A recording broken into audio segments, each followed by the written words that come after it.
This is lesson 2.2, mental math, estimate sums and differences. So again, we have this mental math. So these are strategies that we can use in our brain to be able to add and subtract quickly. There are also ways that we can add and subtract on paper. So let's go ahead and look at this. I want to review these key terms. Sum was one of that key terms from the last vocabulary lesson, which means add. It's just a fancy word for add. And difference or differences is just another fancy word for subtract. Now that we have sums and differences covered, let's talk about this other new word that just popped up, estimate. Estimate means something we already know. Estimate is a fancy word for the word round. When I see the word estimate, I know I'm going to be rounding. Let's try a problem. Estimating is a really good way to check and see if your actual answer is close to where it's supposed to be. Estimating is also really helpful when you don't need to know the exact number. So if I have the number 753,265, let's just say, and I want to find the difference between that numeral and the numeral 419,057. Notice how I did not say and 57. We don't say the word and when we are listing out numerals. And is what we use when we get to decimals. Don't ever say and when we are reading a numeral. Little side note there. So let's estimate. I am going to estimate to get to the closest amount I can with 75. In order to do that, I'm going to be rounding to about the 10,000s place in this one.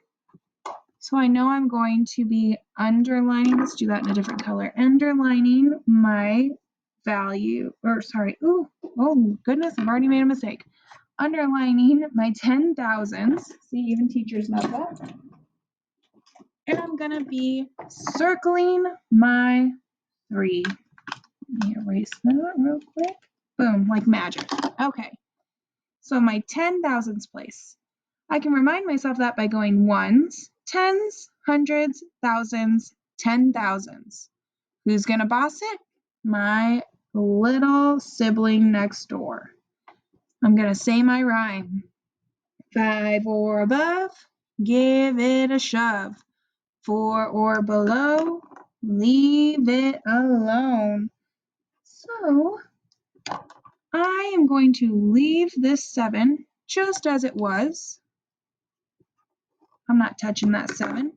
But what I am going to be looking at is my 5. Now I know that 3 or below, I'm supposed to leave my 5 alone. So 5 is going to stay the same. And I know from when I was practicing rounding that everything else becomes big fat zeros. So I can count. Here's my first 0, it's already circled. 1 0, 2, 3, 4. I'm going to need 4 zeros following that 5. And let's put in our comma. 1, 2, 3. Cha, cha, cha. Again, repeat with the bottom digit. Bottom numeral, sorry. Go to my 10,000s place. Ones, tens, hundreds, thousands, 10,000s. And that sibling is going to be bossing. Here we go. 5 or above, it gives the 1 a shove. So if I have 1 and I shove it up to the next number, I know that what comes after 1 is 2. So my 4, I'm not even touching that. It's not underlined, it's not circled, I don't have to worry about that. And I said my 1 is going to become a 2. Let's count how many zeros we're going to have following that. 1 0, 2, 3, 4. And we'll end by putting our comma in. 1, 2, 3, cha-cha-cha, maybe. Now that I've estimated and I have all these zeros, this is going to be so much easier to subtract. Let's go ahead and subtract to find this amount. 0 take away 0 is 0. 0 take away 0 is 0. And this is the easy part. I love taking away zeros. 0 take away 0, 0. 5 take away 2, 5, 4, 3. And 7 take away 4. I can use my touch point strategy if that works for me. 7, 6, 5, 4, 3. Put in my comma. 1, 2, 3. Cha-cha-cha. My difference for this problem is 330,000. That comma tells me it's 1,000. And that's my answer. 330,000.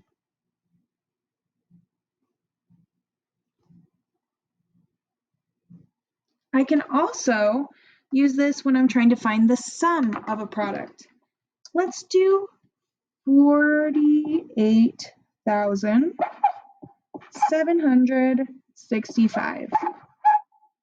And I'm going to add 9,221. It's very important that you make sure that your numbers are in the right place value. If I had put this 9 over here in the 10,000, my 5 would just be floating by itself. So make sure you're putting your digits lined up in the correct place value. Alrighty, we're gonna round just like we did before. This time let's round. I can't go to the 10,000, well I could, but I wanna get closer, so let's go to the thousands place this time.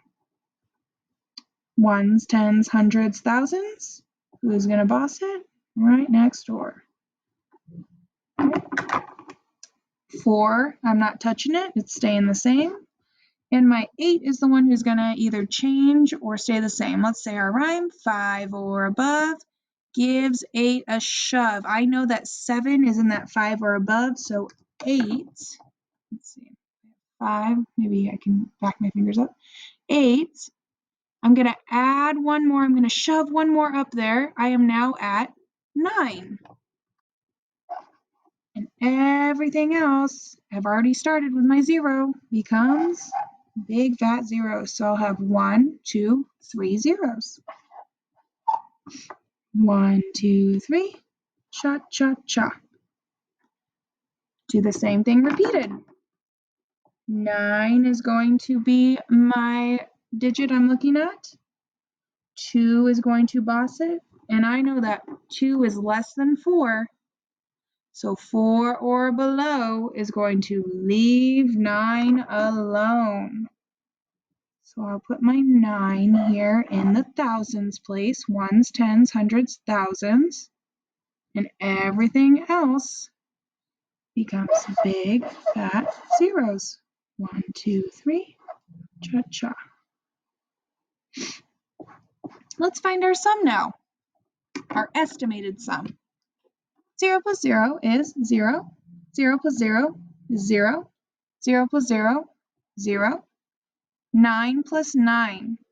Now this is a double, and I know that 9 plus 9 is 18. If I didn't know that off the top of my head, I could use touch points, or I could use a number line. I could use my fingers, whatever is going to work best for me. Another strategy is to pound it out. For this strategy, I like to pound my hand and say the first digit, 9, and then I'm going to count up how many more I need. I need 9 more. So I'm going to go 9, 10, 11, 12, 13, 14, 15, 16, 17, 18. My sum for that is 18. Now I can't put 2 digits in one box. That's not how this works. So I'm going to have to regroup. My 8 is going to come down, and I'm going to regroup my 1. Another little thing to help with that, I like to sing a little song sometimes. I like to say, you carry over to the column right next door. So I've carried over my 1 from 18 right up here next door to the next column. Now let's add our last column, 4 plus 1. That's going to be 5. And right here is a big invisible 0. So I don't even have to put a 0 there. I could if I want. I'm going to put a 5. 1, 2, 3. Cha, cha, cha. Now this strategy is really good for estimating. It helps us figure out if we want to get close to the number, if we want to check to see if our answer is correct. Being able to estimate is a skill that you can use in many different situations. This is lesson 2.2.